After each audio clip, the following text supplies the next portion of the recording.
Hi everyone. I think as some of you might know, I've been traveling in the north and east for the last few days.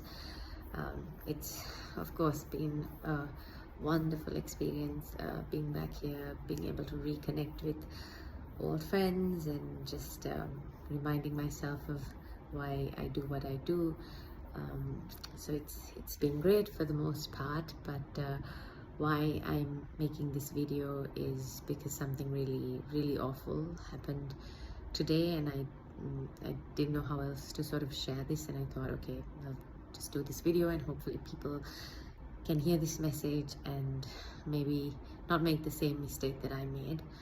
I guess I'm mostly making this because I'm quite disappointed in myself and angry for not having done things a bit differently. So to sort of tell the story in a nutshell, I guess I'll just start with what happened a few hours ago. We were in Mullaitivu. We were sort of taking shots of the bridge near Nandikadal, you know, the infamous bridge where the crossover happened. All of that went fine, but then I mean there were some army checkpoints, but it was okay. But then we also needed to go to the Vellammullivaikkal sort of memorial, not the one in the Jaffna unit, the one in Mullaitivu, where they sort of lit the candles just about a week or so ago on the 18th. So yeah, while going there, we took a wrong turn, so we did a U-turn, and there was an army checkpoint there, and fair enough, because we'd sort of circled back. They were perhaps worried, and that was fine, so they stopped us. And the issue though was, once they stopped us, one of the first questions they asked was, "Are you Sinhala?"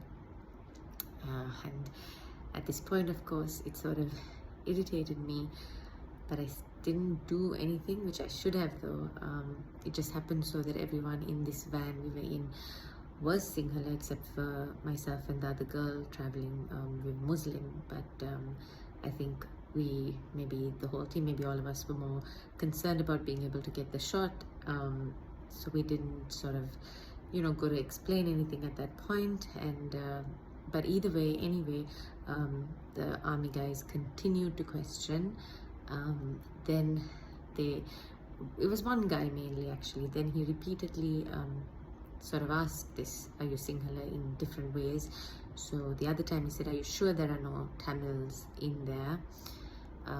Then he asked the driver, who's darker sort of skinned than all of us maybe, or the most dark skin in the car at that point in the van, and they asked him, "Where are you from?"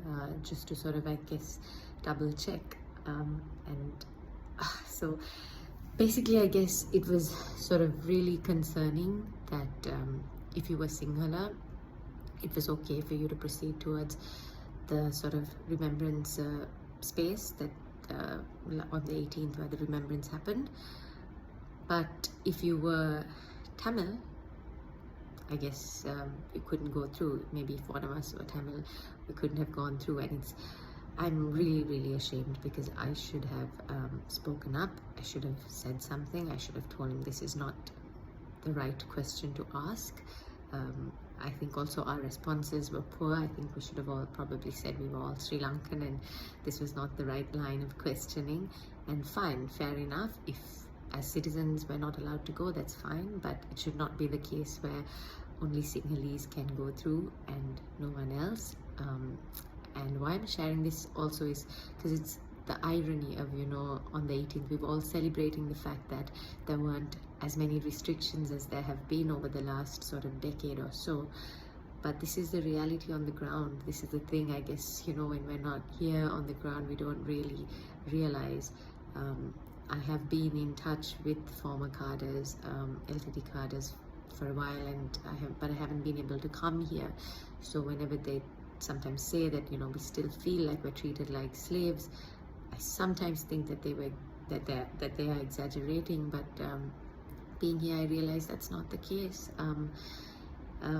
What happened today was really disgraceful on the part of a Sri Lankan army, a Sri Lankan state, and I think, I guess the message I'm trying to get across more than anything is that if you were in the position that I was in, please don't do as I did.